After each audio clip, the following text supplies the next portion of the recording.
groupe des élus communistes, Front de gauche, citoyens au conseil départemental.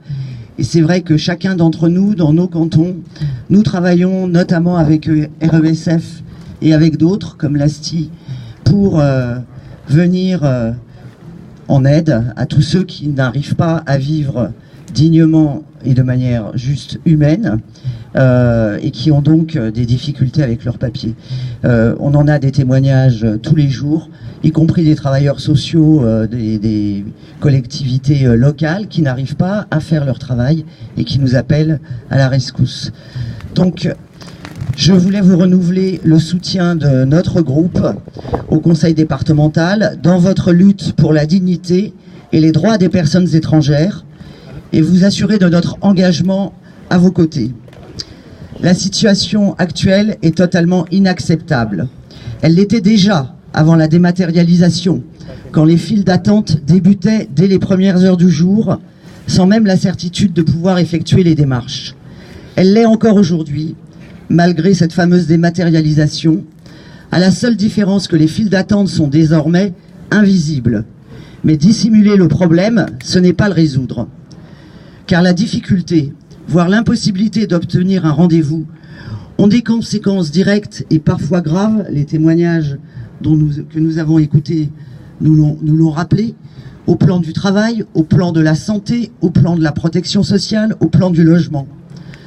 Un constat partagé par le défenseur des droits qui dénonce une véritable entrave aux droits causée par cette dématérialisation. À l'heure où le gouvernement cherche à remettre l'immigration au centre du débat, de façon totalement biaisée, démagogique et irresponsable, comment ne pas considérer que la dématérialisation intégrale et les difficultés qui en découlent sont devenues un moyen détourné de gérer l'accès au séjour et de freiner l'accès des personnes étrangères aux services préfectoraux. Un moyen détourné qui amène au paradoxe suivant. Ce sont les procédures établies par l'État et la préfecture qui sont à l'origine d'un véritable trafic de rendez-vous et de raquettes des usagers étrangers. En avril dernier, Marie-Georges Buffet, députée communiste de Seine-Saint-Denis, a interpellé le ministre de l'Intérieur Christophe Castaner pour alerter sur cette situation et demander les moyens humains supplémentaires indispensables pour y remédier. Dans sa réponse, le ministre pointe des problèmes d'attaques informatiques par des robots logiciels et indique les mesures prises pour y mettre fin. Mais à aucun moment, il n'évoque la possibilité d'augmenter les moyens humains des préfectures, ce qui revient à laisser perdurer indéfiniment une situation dont l'État sait pourtant qu'elle est intenable, insoutenable pour les associations et surtout pour nos frères humains. De notre côté, les conseillères et conseillers départementaux communistes et citoyens, nous avons interpellé à plusieurs reprises les préfets successifs pour leur demander de mettre fin à cette rupture d'égalité.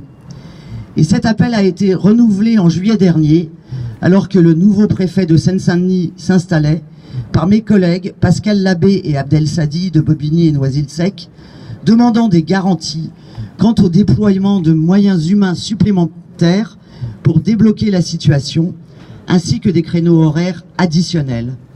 Là encore, cette demeure est toujours sans réponse.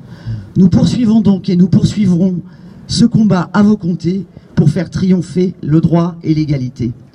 Je voudrais rajouter un mot pour les travailleurs de la CAMNA, leur dire que l'État, qui devrait être responsable financièrement des MNA, ne prend en charge que 8% des dépenses que le conseil départemental engage.